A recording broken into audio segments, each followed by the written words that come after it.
Olá, alunos! Eu sou o professor Filipe, professor de Química, e hoje estou aqui para discutir um pouquinho com vocês e aprender também com vocês sobre a isomeria e seus desdobramentos. Então vamos falar um pouquinho sobre esse assunto e as consequências, na verdade, desse conceito para o entendimento da química orgânica.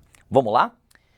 Então, a primeira coisa, o que a gente, na verdade, tem, para enxergar e entender sobre isomeria? Primeiro, sua definição, o que vem a ser isomeria, e os seus desdobramentos, ou seja, os principais casos da isomeria plana e também os outros tipos de isomeria, que são as isomerias espaciais, a isomeria cis-trans e a isomeria ótica, ou a isomeria geométrica ou isomeria óptica no seu último caso. Então vamos falar um pouquinho separadamente sobre cada grupo, ou melhor, cada tipo de isomeria e principalmente, vamos começar na verdade pensando o que é ou o que significa a isomeria em si. Vamos lá?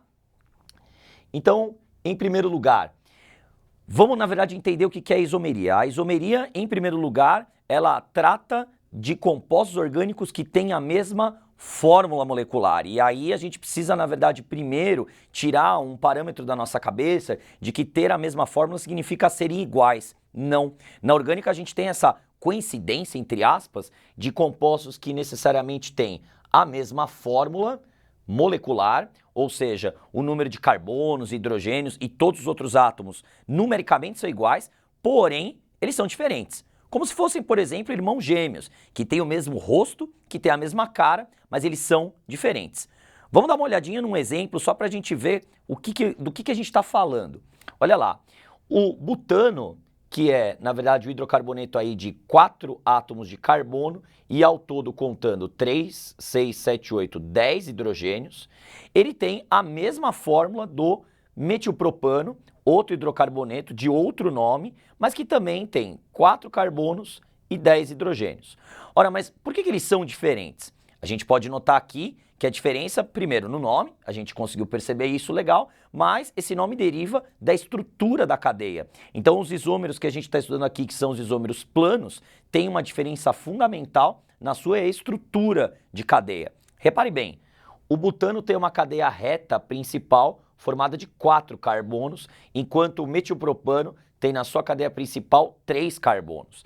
Então eles têm uma diferença fundamental, que é na sua forma estrutural, e a semelhança, que sempre vai existir, que é na sua forma molecular, ou seja, nas quantidades de carbono e de hidrogênio.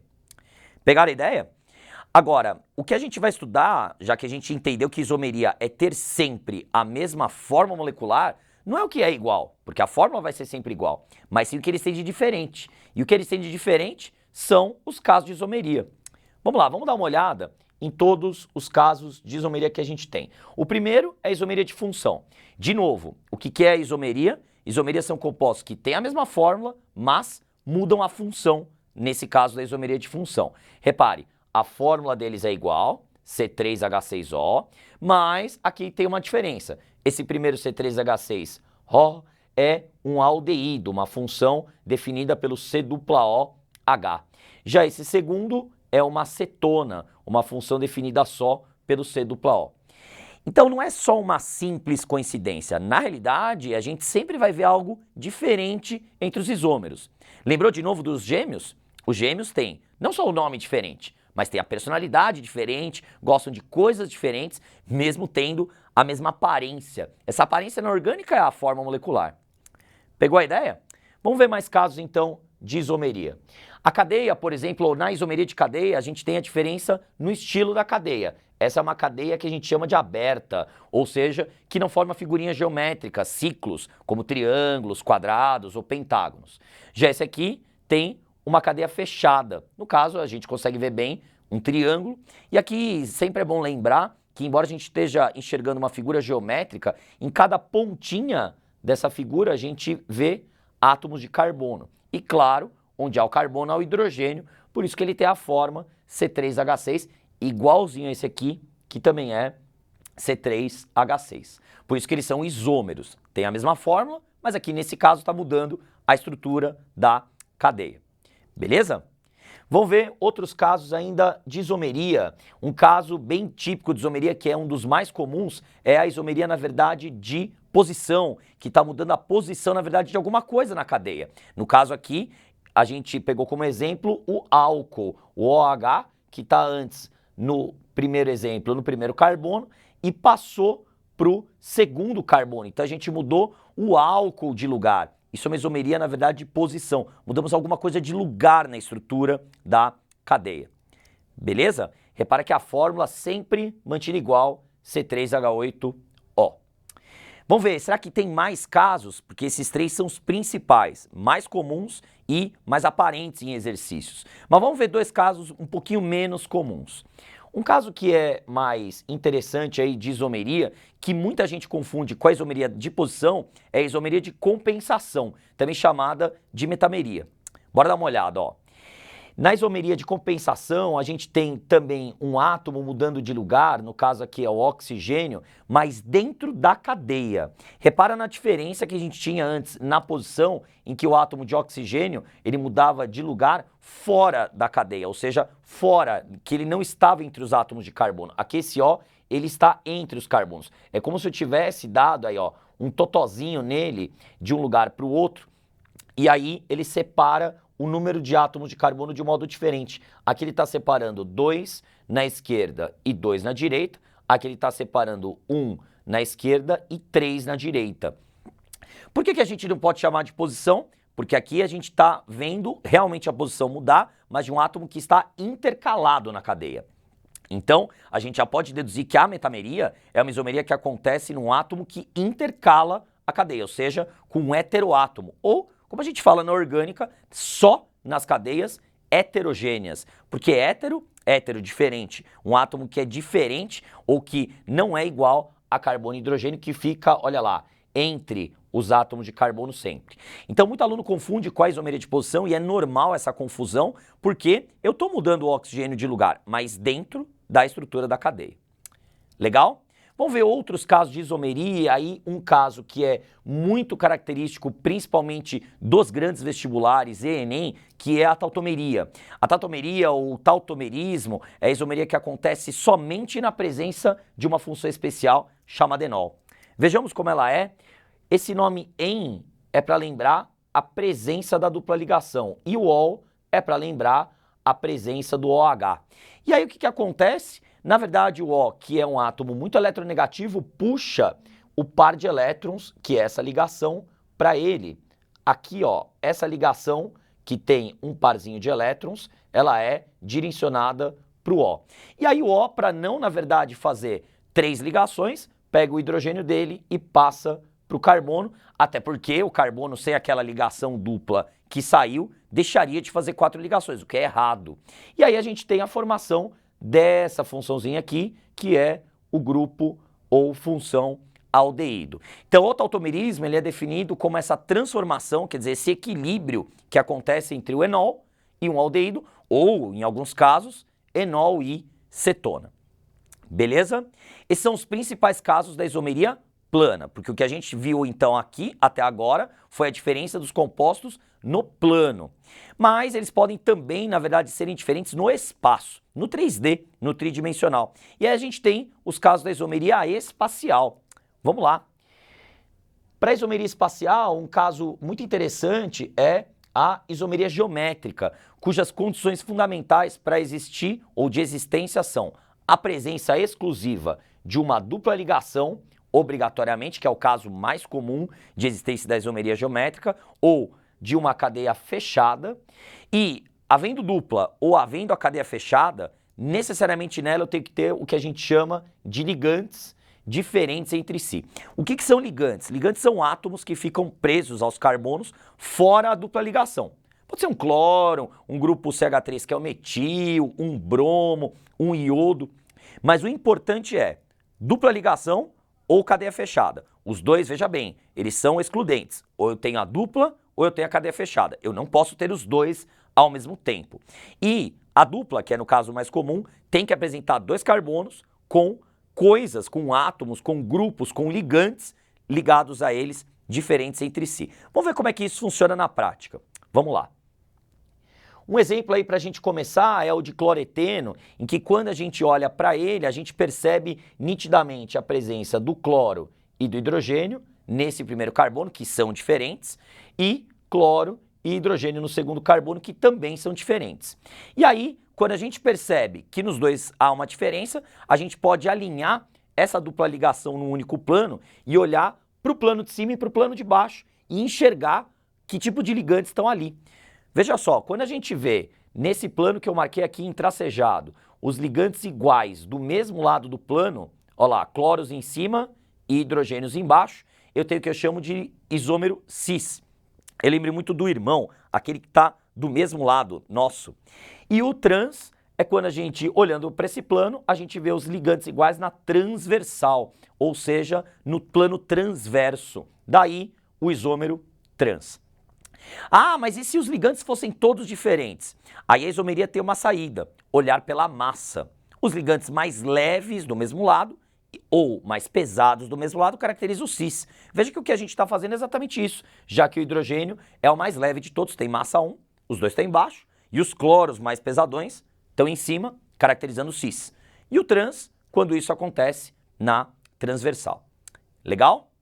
Vamos ver outros casos ou outros exemplos ainda da isomeria cis-trans. Veja, o caso de cis e trans do but2eno, em que, ó lá, os grupos metil que são iguais, ó lá, do mesmo lado do plano, aí contrasta com os hidrogênios também do mesmo lado do plano. Mas repara, metil e hidrogênio, que eles são entre si? Diferentes. Aqui também, diferentes, porque senão não rola a isomeria cis-trans.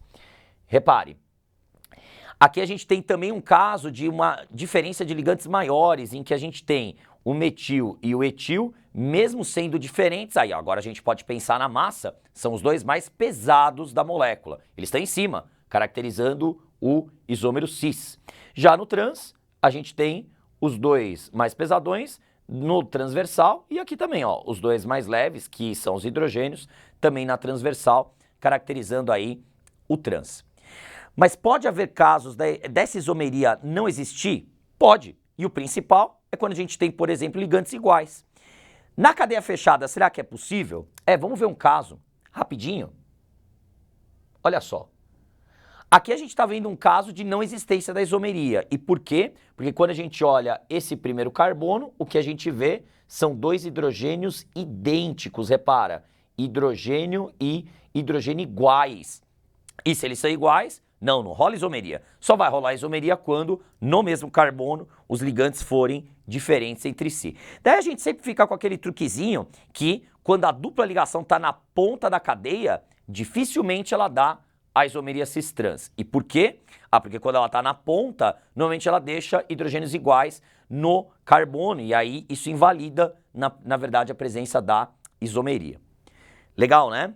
Vamos ver casos agora da cadeia fechada, em que a gente não vê na cadeia fechada a dupla ligação, porém vê dois carbonos nela com ligantes diferentes. Olha lá, hidrogênio e cloro são diferentes e aqui também cloro e hidrogênio são diferentes. E aí a gente tem, olha lá, os hidrogênios do mesmo lado do plano ou os cloros também do mesmo lado, caracterizando o cis. E o trans na transversal. De boas? Legal?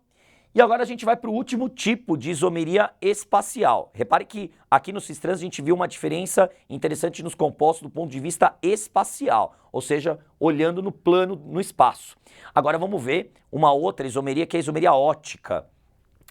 A isomeria ótica, ela leva em consideração que a sua condição de existência fundamental é a presença de um carbono que liga a 4 grupos diferentes. É o chamado carbono quiral, o carbono assimétrico. Repare, aqui X, T, Z e Y estão simbolizando os ligantes diferentes e aí a gente marca esse carbono como estrelinha para, na verdade, salientar a presença dele na molécula orgânica.